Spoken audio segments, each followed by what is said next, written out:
এটা শুভেন্দু অধিকারীর অনেক ভুলভাল কথা। উনি একটা নির্বাচিত লিডার অব দ্য অপোজিশন হয়ে মমতা ব্যানার্জিকে নন্দীগ্রামে 1956 ভোটে পরাজিত করার পর থেকেই উনি সংবিধানই মানেন না।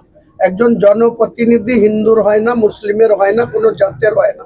গোটা ভারতবর্ষের মানুষের সংবিধান অনুযায়ী পশ্চিমবাংলার যে কোনো স্তরের জনপ্রতিনিধি সর্বস্তরের মানুষের হয়ে কাজ করতে হয়। আপনারা যে পত্রকার, আপনারা যে মিডিয়া পার্সন, আপনারাও সংবিধানের একটা পার্ট। আপনাদেরকে সঠিক তথ্য মানুষের কাছে তুলে ধরা আপনাদের কর্তব্য। কেউ যদি কারো কাছ থেকে কিছু উপঢৌকন নিয়ে যদি আপনারা মিথ্যা প্রচার করেন, তাহলে সে দায়িত্ব আর আমার ঘাড়ে চাপালে হবে।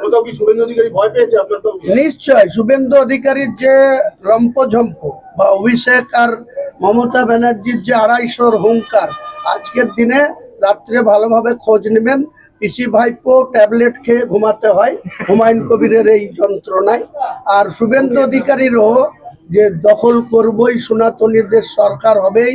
আমি বলছি হুমায়ুন কবির, সনাতনীদের ওই বিজেপির শুভেন্দু অধিকারীর সরকার গড়ার স্বপ্ন আমি একা হুমায়ুন কবির রুখে দেব।